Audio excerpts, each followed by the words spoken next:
Good afternoon, Patriots. This is Bill Zedler with the Bill Zedler Report, and we're going to have a special guest with us today. We got Bob Hall. He is a senator-elect from East Texas, and what he's going to do, Bob has been down on the border, and what we want to do is give you a first-hand report from someone who's been there, because, my friends, let me tell you, you're going to get a lot of, if you've been listening to the news media, you get a lot of misinformation about what's been going on in the news media. For instance, the New York Times in an editorial said, you must be delusional if you think that the children who are coming here from Central and South America are children who are coming here for any other reason other than increase in crime and drugs and that kind of thing in the area that they are in. What we're going to hear from Bob Hall today, who has been down there talking to border agents, talking to people on the border. And so we're going to get a first-hand report from them as opposed from someone who's on the editorial board of the New York Times who hasn't even stepped foot in Texas. So, Bob, can you hear us today? I sure can, Bill. And first, I want to thank you very much for having me on. I really appreciate this because what you're trying to do, from what I've just heard you say, is get the people informed about what's really going on, not what the media and the orchestrated propaganda that's going out there is relaying to the folks, because we're not getting the real story in the media. That's exactly right. Not even close to it. Tell us. Not even close to it. The situation. There is nothing good about it. The numbers that are coming across the border, and why they're coming across, and what's happening to those kids that have been lured up here, is just that's the most inhumane part about it. There's so much to talk about. I'm not sure how to cover it all. So let me just I'll try to give you some of the highlights, and then if there's a particular area you want to talk about a little bit more, we can certainly do that. Okay. Tell us when you went down there, Bob. Pardon? Say again. Tell us when you went down there. I was down there a week ago Wednesday. Wednesday I was down there. Okay. And what? Now, first of all, I'll say that I visited with a lot of different people at a lot of different levels, and I'll say this: that our GPS is doing a great job at what they're doing. These guys they're underpaid and overworked, but they are doing the best that they can with what they have. But we need a lot more than just them to seal our borders, because not having our borders sealed, first of all, you can't be a nation without having a border. And right now we have no border on the southern side, on the southern part of the United States. And what's coming across will shock people. I know 3 years ago when I talked to the border agents, at that time they said there was about 30% of what was coming across the border was what they identified as other than Mexican, OTM. Today the numbers they're estimating, because they really don't know, because we don't really have the border covered, but their estimate is right now it's somewhere between 75 and 80% are other than Mexican that are coming across our southern border. And they include people not just from Central and South America, but from China, from North Korea, from the Middle East, Syria, Iraq, other places like that. And those folks are not coming over here for a vacation. They're not just bypassing the legal entry points, but because it's just for the fun of it. They're finding Al Qaeda and Taliban materials left in the desert. Not to mention the number of bodies that are out there. They estimate that they're only finding about 20% of the bodies, because women and children the trek is tough. It's tough, and we've held up a candy cane that the message that's been sent down there, and the folks that are interviewing, talking to them, saying they're coming here because they heard that if they just got to America, they could stay, and they could stay for free, and they could get housing and food and clothing if they just got here. And the other part is, well, we're coming so we can bring our family up later. That's the other answer that they're given. We're coming so we can bring our other family up later. That's called chain migration. Right. And that comes about when one gets legal status. We then open it up for them to be able to bring their family in. And so they do that. And it's not just mothers and fathers and brothers and sisters. It's aunts and uncles and cousins who then get legal status, and they bring in their cousins. And it goes on and on, so that it almost becomes endless, that they bypass the normal required immigration process and just come here. And those kids that are coming to the border, these are not, when you look at them, you talk to the people that see the kids, they're showing up wearing fairly new Nike tennis shoes and Reebok shorts. Wow. And Ralph Lauren shirts in many cases. Not all, but many. They're being sent by upper to middle class families for that anchor for the chain migration. Now there's no question that we need to take care of these kids, men, women, children, whatever they are that get here. We need to meet their needs. We need to give them whatever medical care they need, whatever food they need, clothing, whatever, and then send them back where they came from. Exactly. Because we are not even taking care of the children here in America as well as what we're talking about doing with these the people that are coming here. And it's a sham, because a good many of these that are coming up as families, but they're splitting when they get near the border. This is one of the tricks that they're using, is that they, just before they get to the border, the coyote, as they're called, is actually more like a tour guide that's bringing them up. The adults go to one place to cross the border. They take the children to the other, so they give the appearance of being unaccompanied in many cases. Wow. And then they end up getting reunited once they get here, get across. But we haven't seen anything. I mean, this has been going on for a year and a half. But they've managed to, and they purposely kept it quiet. And they were able to do so because I think the federal government spent close to $200 million with the Catholic Church and with the Baptist Church to provide services to take care of them. But it got out of hand, is what happened. It got to be more than even they could handle. And so the word got out on what was happening. Yeah, and when did they start these contracts, Bob? These are federal contracts that were issued sole source or expanded on services that were provided. They were legitimate services, right? But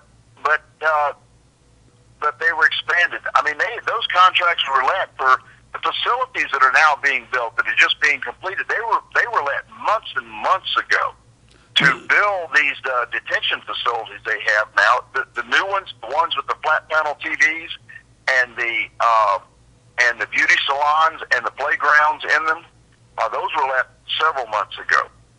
And the transportation contracts for hauling the illegal aliens to distribution places and then to other locations, those contracts were all let several months ago, because it's been going on. So this idea that this is all a big surprise to them is a bunch of nonsense, isn't it? Oh yes, no. There is no surprise to this. This has been known about, and this comes from. I mean, I've talked to the people who are actually down there doing the charity work, that have been down there, and this has been going on. But the really concerning part is it's out of hand. It's really out of hand. The troops on the ground down there have been told that they have identified, and this was 2 weeks ago, at least 300,000 that are en route through Mexico now that should arrive within the next 2 months, and that the estimate for the whole year is about 900,000. Now, when you say 900,000, is that like December, from now to December, or is that the fiscal year? Yeah, between by December. That is what they expect, because it keeps growing almost exponentially. As the word gets back, that all you have to do, and that's why when you get down there, you find that they go looking for somebody that is in authority, and just say, and they ask for asylum. Say, I'm here for asylum, and the children number, their best estimate is it's about 12%, and even at that, they have been trained in what to say and how to say it. They take the information we do when we collect the information based on what they say. And the magic number, particularly for the males, is I'm 15 years old. 15. And so we think a lot of them are basically lying about their age. So we think a lot of them are basically lying about their age, right? Oh, absolutely. Yes. And then the question of the health issue, that's even scarier, because there are no real medical facilities, and there are not enough doctors to handle what's coming across, and so they're relying on customs and border agents to ask the illegal alien a series of questions, and that is their health screening that they're getting, and then from there they go through, and with their initial hearing, the judge get their paper that says, okay, we documented that your entry here as under the 2008 law, but you need to see a judge sometime within the next 2 years to see if you can get permanent status or what your disposition would be. And then they put them on a bus, put them on a van, put them on an airplane, and send them somewhere. And those were the closely held secrets, is where they're really going. They've worked real hard at keeping that classified. And let me ask you this: as I understand it, here they have no photo ID, no real identification. All they're given is a 8.5 by 11 sheet of paper that is signed off on by the border enforcement, and then they, based on that sheet of paper, can get onto an airplane and fly anywhere in the United States. Is that right? It's right. And that's only one half of it, Bill. The other part is they have no clue what disease they're taking onto that airplane with them, what disease they're carrying.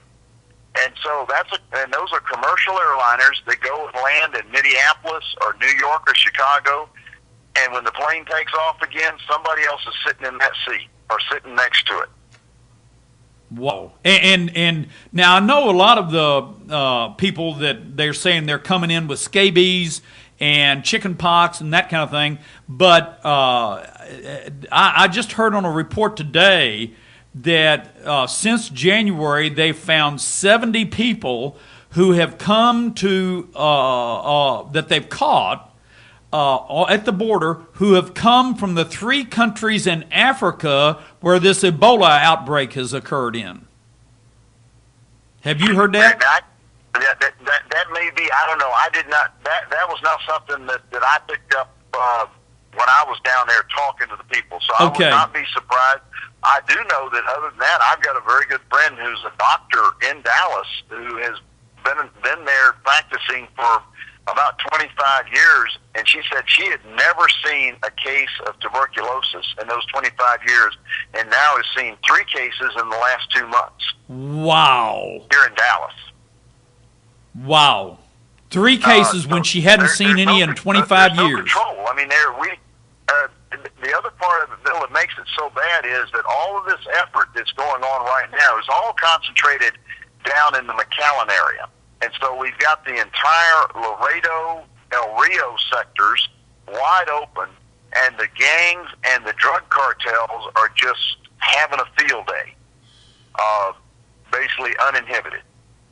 Now, let me ask you this. Other than drug gangs, how about the MS-13 members? Oh, plenty. And that's not the only gang. What people need to do is go to the Texas DPS website There are two reports that are on that website. One is on the gang threat in Texas, and the other is on crime. And look at the statistics that are official state statistics on the growth of gangs in Texas. It will scare you to death. There are 20 or 30 different gangs. The MI-13, that's just one of the gangs. But there are plenty of other gangs and that are in not just the big cities either. These are spread throughout Texas. They aren't operating just in downtown Dallas, Fort Worth, Houston, San Antonio, etc. They are in the other smaller cities throughout Texas also, and growing fast. Wow. And so first of all, there's a problem as far as gangs are concerned. Let me ask you this: have you seen? You mentioned briefly the little deal about Al Qaeda and terrorist material found. Any other information that you could expand on that? Well, they find things like passports, training manuals, and Korans, just the material, the clothing that have Middle Eastern marks on them or Chinese marks on them. Okay, so basically we're getting in, while the media wants to focus on these unaccompanied minors, they're only about 12% of the people that are coming across, as well as the fact that what we're getting is a lot of people coming from countries where they really want to kill us. That is right. I mean, these are people who have no business coming here illegally. That is the biggest problem, and it's a rule of law. We're supposed to be a nation of law. Yes, we are a compassionate nation. We're a caring nation. But there's a big world out there, and most of the countries have a problem with their economy where they have a large number of poor people. A lot of countries have civil wars that are going on in them, or gangs like the cartels. The cartels are not unique to Mexico. They exist in other countries too. But those are countries which should be taking care of their problems and fixing their problems. We couldn't possibly take in all the people in the world who need help. We couldn't fit them into this country, much less take care of them. Right. So why do all of a sudden people feel some particular priority over those just because they step across the river and say, I don't want to fix my problem in my country, or my mom and daddy don't want to fix the problem in our country, so I'm going to come here and let you take care of me. Well, it sounds like what they've done is they've tried to come up with a scenario to exploit our goodwill in order to get into the country, and then use that that story, that scenario, to try and make it where, gee whiz, to appeal to our generosity and our kindness in order for them to get here and stay here. Well, it's not just that. It is also being used as a cover, a distraction for people who want to do physical harm to this country to be able to come here with much greater ease, to bring in whatever they want to bring in with much lower chance of being caught at doing it, and at the same time overwhelming the system. It's called the Clower-Piven concept, where you overwhelm the system and help collapse it. The only thing that's keeping our borders from being sealed is the will to do it. Exactly. It can be done. Every nation in the world has closed borders. We can do it. We just don't have leadership at the top in Washington or in Texas who has the will to do it. The will is not there. Well, therefore, it's not being done. Well, there's no doubt about it. I completely agree with you. I mean, I know that the president continues to say President Obama continues to say that, well, Congress needs to act, when in fact he and he alone has the ability to send the troops to the border or do whatever needs to be done in order to secure our border, doesn't he? Absolutely. He could do it. He could do it with one phone call, one piece of paper. He could stop the invasion. And because it is an invasion. There are enough people coming across down there. Okay, set aside the children are not an invasion. Don't include them in it. That's only 12%. The others are coming here. A good percentage of what's left of that, the 88%, are coming here to do harm to this country. There is no question about that. They're catching gang members on a regular basis down there, and that is an invasion. Now, they may not be part of a uniformed army, but good grief, we haven't fought a uniformed army since Korea. Wow. Hey, listen, Josh has a question for you. Josh, go ahead. Yeah, Bob, is there something the 84th legislature can do about this? And if so, is it going to be too late by then? No, this is a big part of what needs to be done is let me answer your question. Yes, the 84th legislature can, and yes, a special session could do something to help this problem. We can stop the magnets, close the candy stores. We can take down this carrot that we're hanging up there that say, hey, come to America and you get here and you're going to get free housing, free clothing, free medical services, and free education. We can stop doing that. I think that is wrong to offer that. These kids that come here like that suffer. I mean, can you imagine that trek through Mexico? The dangers they go through. We don't know how many are dying in the desert, how many are dying along the way. We do know that from the reports they're getting that the females are getting raped, some of them multiple times on their way up here. So I think we have an obligation to stop trying to artificially attract people to come here. We need to implement E-Verify. That's something the legislature can do. I agree. We can require proof of citizenship to register to vote. We can stop providing social services to illegal aliens. Well, I think the other thing we can do is we can basically say that any city, county, or municipality that offers sanctuary status, we can deny them any taxpayer-funded money that would come from the state. Oh yeah, close down the sanctuary cities. We could start reporting on the cost of illegal aliens in our school systems, in our social services and medical services. Mm-hmm. We could change the way we fund our medical services, and one big change would be just to stop paying hospitals. Refunding money to hospitals for services at emergency room rates for non-emergency services. Exactly.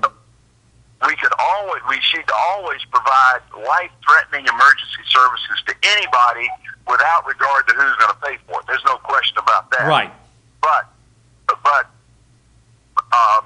ongoing runny noses and earaches and things like that we now pay emergency room services, we need to stop that.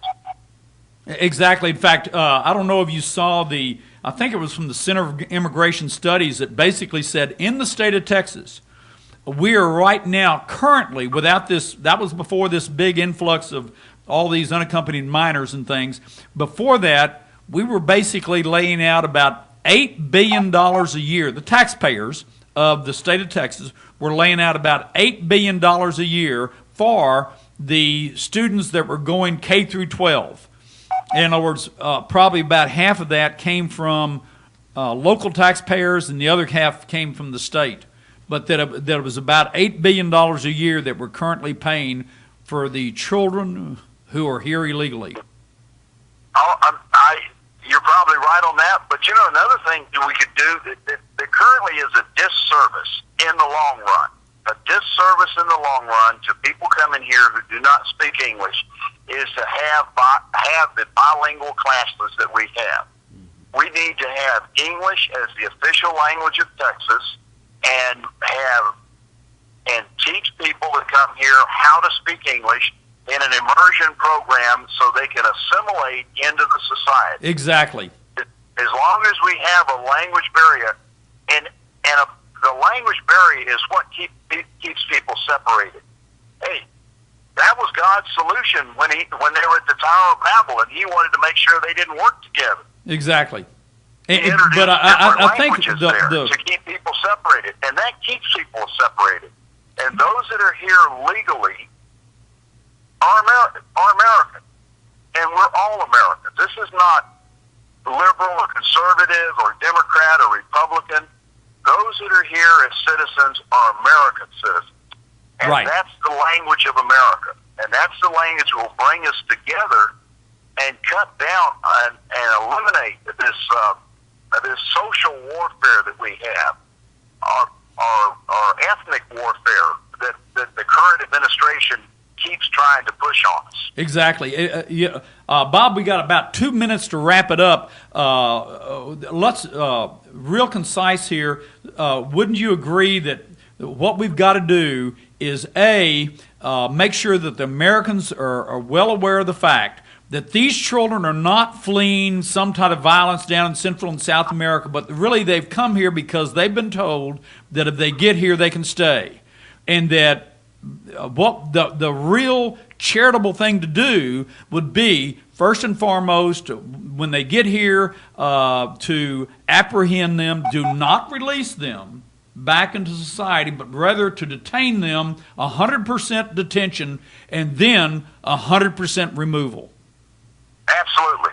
Absolutely. And everybody at the border agrees with that at the working level, that take care of them, meet their needs when they're here, do whatever we need, help, food, water, clothing, and then take them back to reunite them with their families, because most of them are leaving families to come up here. This thing about, I'm coming to join my mother, my father, my aunt, my uncle, whatever, those are bogus stories. That's being used to artificially pull at the heartstrings of Americans.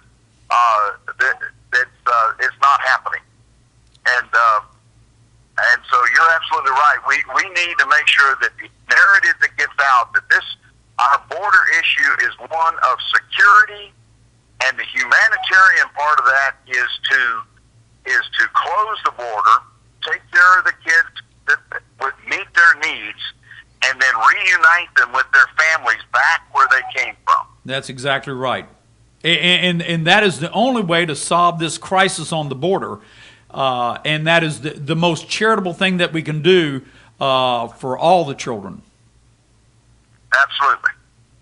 Hey, listen, we appreciate you. Hey, Bob, great report. Thank you for helping us today. We really do appreciate it. We look forward to working with you down there in Austin. Okay, well, thank you very much for having me on. God bless you. I appreciate it, and we all need to keep this situation in our prayers. Absolutely. Hey, listen, God bless you. Bye-bye.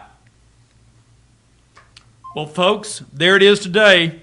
I wanted to get you firsthand information from the border. Why? Because you're being given a lot of misinformation by the liberal media, that this is about about these children are fleeing violence and that kind of thing that they're coming from.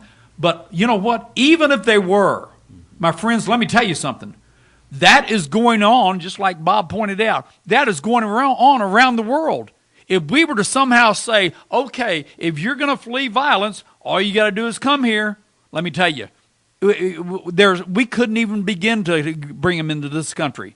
So what you need to do is call your representative and let them know that what you expect is that 100% retention and 100% removal. Listen, God bless you. Have a great day.